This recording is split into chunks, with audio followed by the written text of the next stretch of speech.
Então, vamos lá. Gente, queria agradecer pela oportunidade de estar conversando com tantas feras aqui nessa área. Esse trabalho ele não tem tanto a ver assim, com a minha pesquisa, mas é uma paixão minha falar sobre Stardust. Eu escrevi um artigo sobre isso em 2019, e essa comunicação tem muito a ver com esse texto, né? Eu trouxe para vocês aqui, então, a comunicação de nome Caçadores de Estrelas, uma análise dos protagonistas de Stardust, do Neil Gaiman, e Bárbara, de Murilo Rubião. Vocês estão vendo aqui as duas capas dos livros, das edições, que vão pautar essa nossa conversa. À esquerda a gente vê a capa de Stardust do Neil Gaiman, com ilustrações incríveis do Charles Vess, que é sempre um parceiro dele, né, costuma ser.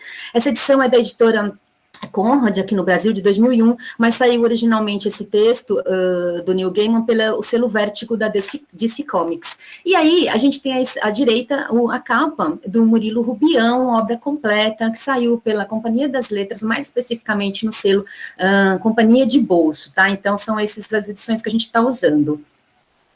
Vocês têm aqui a fundamentação teórica que para esse trabalho, eu me pautei muito no texto, então, Introdução à Literatura Fantástica, do Todorov, o texto da professora Selma Calazans Rodrigues, bastante conhecido, fantástico, e, por fim, gente, um texto do professor Ricardo Iannassi, de nome Murilo Rubião e as Arquiteturas do Fantástico, esse livro dele, que é incrível, e que vamos fazer uma ressalva aqui, ele não tem, tá, uma análise, uma reflexão sobre o conto Bárbara especificamente, porém eu quis trazer, porque ele dá uma dimensão sensacional sobre o trabalho desse contista mineiro como um todo. Ele trata aqui de 5 contos que tem o signo da arquitetura mais evidente nos textos do Rubião, mas ele me ajudou muito para elaborar esse trabalho. Eu lembro também que o texto de Stardust, do Neil Gaiman, ele virou aí um arrasa quarteirão que muita gente viu na sessão da tarde, transmitida aí pela Rede Globo de televisão, né?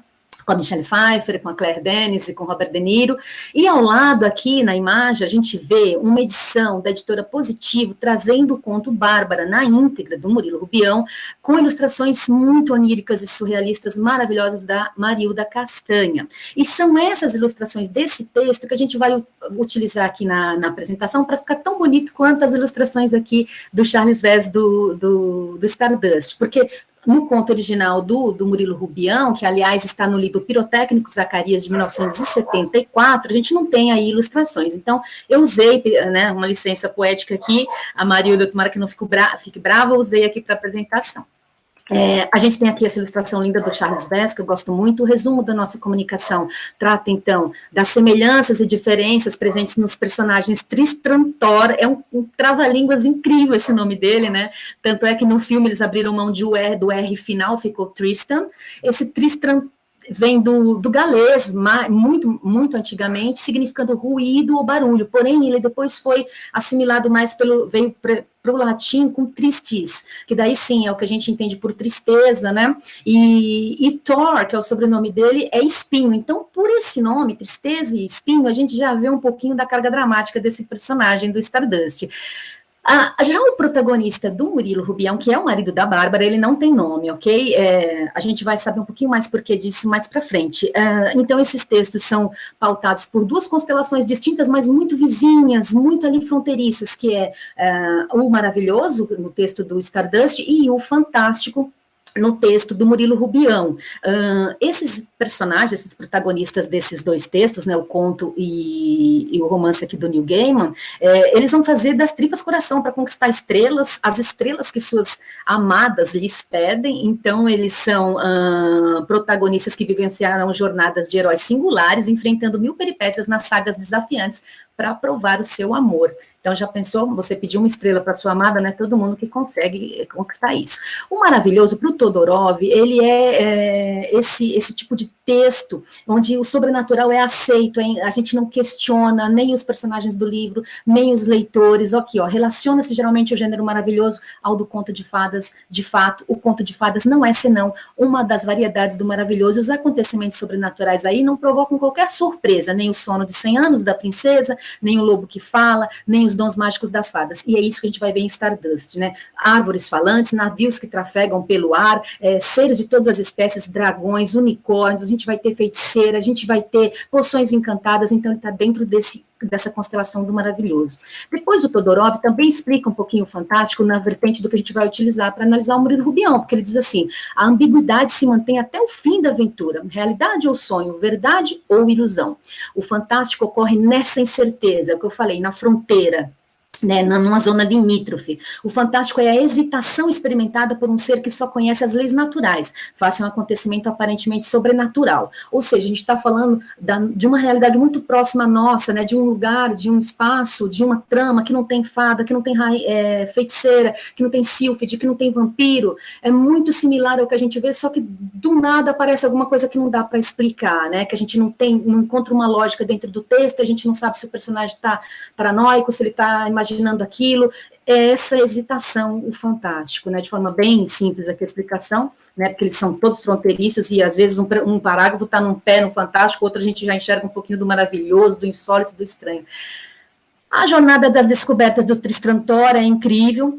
Ele recebe uma convocação, um chamado rumo ao desconhecido, que é bem pertinente, é bem usual nos textos de jornada do herói, né? Em sua jornada desafiadora, ele enfrentará inimigos que também querem a estrela, por motivos os mais variados. Ele vai buscar essa estrela cadente é disputadíssima por outros personagens ali da história, ele cruzará então com seres encantados, feiticeiras, árvores falantes, navios voadores, tem aqui essa ilustração do Charles Vess, que eu amo, que é o navio aí trafegando pelos altos, pelas nuvens. E em meio a tudo isso, esse personagem vai descobrir sua verdade, porque é claro que ele tem ali uma trajetória de encontro consigo mesmo, tem coisas sobre a vida dele muito impactantes e que a gente só descobre no final do livro, e ele também, tá? Pertencente ao mundo das fadas. O espaço é muito delimitado em Stardust, o enredo nos conta logo no começo da história que esse lugar, o vilarejo de Wall, ele está uma noite de viagem de Londres. Ele é cercado por um muro, daí chama vilarejo de Wall. Esse muro tem uma fenda de 1,80 m, por onde os populares, as pessoas que moram no vilarejo, podem passar por essa fenda apenas uma vez a cada 9 anos para encontrar o quê? O mundo das fadas, que está numa pradaria logo ali adiante. É nesse mundo das fadas que a cada 9 anos acontece o Festival da Primavera, e no Festival da Primavera essa feira, com uma série de seres encantados, e que os personagens do vilarejo de Wall vão lá e deparam com esses seres, sem ninguém questionar nada, porque vamos lembrar, a gente está aí sob a constelação do maravilhoso. Então, animais falantes, bruxas, gnomos, dragões, mini-dragões, tem de tudo lá, tá? Vamos passar aqui para o tempo em Stardust, é muito delimitado também, o enredo nos traz logo no começo assim, olha, essa história se passa nos anos em que Charles Dickens estava escrevendo Oliver Twist, e que foi publicado em 1837, e nos primeiros anos de reinado da Rainha Vitória, quando ela era, eu adoro essa parte, quando ele diz, ela era uma moça saltitante, de bochechas rosadas, cabeça de vento e apaixonada. E a gente tem uma imagem dela aqui, pouco mostrada, né, a gente dificilmente depara com essa imagem, quando a gente lembra da Rainha Vitória, ela está sempre com a imagem da direita, mais circunspecta, já muito madura, aí enlutada sempre, né, mas aqui o narrador nos conta que a gente está falando do começo do reinado dela, quando ela era bonitona, assim, desse jeito aqui, como aparece à esquerda, numa tela do Franz Xaver Winterhalter, de 1843, então, assim, a gente entende que essa narrativa, essa história se passa cerca ali por volta de 140 anos antes de 1974, né, então na terceira década do século XIX, e em 74, quando foi lançado Bárbara no livro Pirotécnico Zacarias, do Murilo Rubião. Qual a principal diferença entre o Tristan e o personagem lá, o protagonista sem nome do conto Bárbara? Pensem, o Tristram, ele se põe à prova o tempo todo, e ele diz para a Victoria Forrester, que é a moça que ele ama a princípio, olha, eu faço tudo o que você quiser, eu conquisto o mundo por você. Ele é muito ousado nessas colocações, diferentemente do personagem do Bárbara, que desde pequeno ele é abusado, vilipendiado pela Bárbara, que pede tudo no mundo, né, de uma forma esdrúxula, pedidos assim completamente absurdos para esse menino, né, então eles se conhecem na infância e depois se casam e ela continua pedindo, e a cada pedido ela engorda, tá aí o fantástico, né, da história. Ela não engorda porque ela come muito, isso nem é questionado, não é dito no filme, essa coisa de comida, ela engorda porque ela pede muitas coisas para ele. E aqui o Cristo, numa posição de vassalagem em relação à Vitória, lembra muito Amor Cortês, todas as duas trajetórias, todas as duas narrativas que a gente traz aqui, ele se pôs, diz assim, olha, Vitória, por você, eu consigo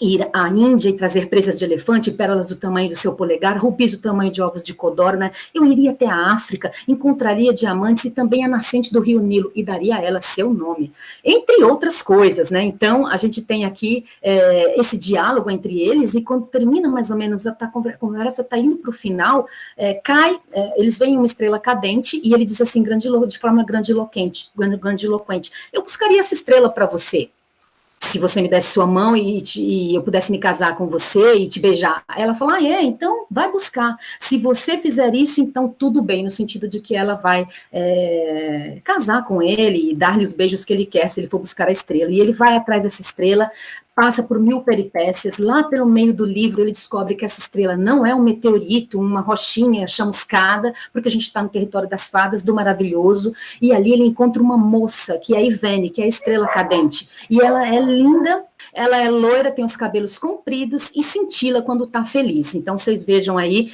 que a gente está, de fato, num território que a gente não consegue uma explicação.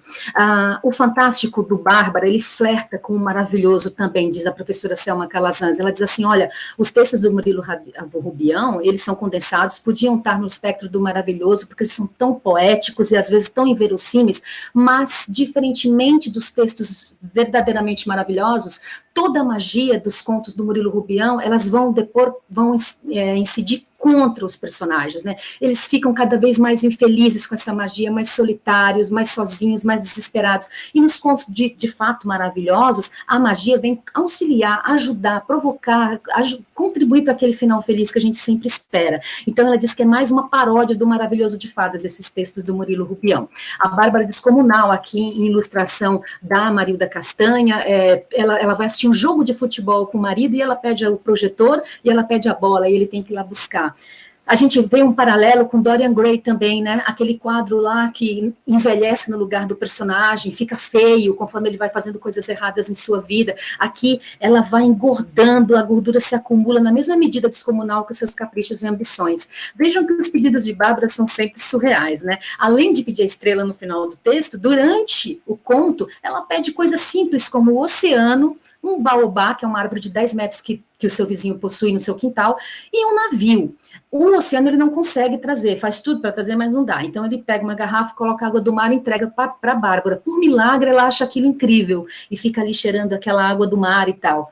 O baobá, ela insiste que não quer só um galho, que é a árvore inteira. Então ele compra a propriedade do vizinho, tira a árvore e dá de presente para ela vê, brinca com a árvore o tempo todo. Quando a árvore murcha, ela fala, não, agora eu quero um navio. Ele vai, compra um navio, gasta a fortuna dele inteira, traz esse navio desmontado de trem, aí depois manda os homens montarem. Quando esse navio já está montado, ela vai até a proa e fica olhando para o céu. Ele se desespera e diz, meu Jesus, agora ela vai pedir a lua. Essa mulher vai pedir a lua, o que eu faço? E ele vai até ela conversar, eu não vou ler o trecho todo aqui, porque a gente está com pouco tempo, mas, gente, ele fica aliviado, porque depois da conversa ele percebe o seguinte, aqui no final, não pediu a lua, nessa ilustração linda da Marilda Castanha, adoro, porém uma minúscula estrela, quase invisível a seu lado, fui buscá-la. E aí a gente tem ele aqui subindo as escadas para buscar essa estrela, não conta para a gente como vai fazer isso. Esse texto termina com um desfecho tão apoteótico quanto aberto. Os leitores, a gente continua criando essa história na nossa cabeça, pensando o que mais ela vai pedir para esse homem agora que ela já pediu uma estrela, qual será a próxima missão destinada ao seu marido.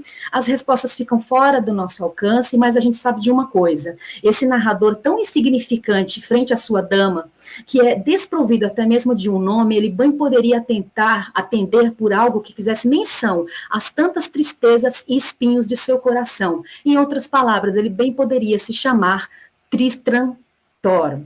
E aí, gente, aqui são as referências bibliográficas, e era isso que eu tinha para comentar com vocês sobre esses dois textos, os quais eu gosto tanto. Obrigada.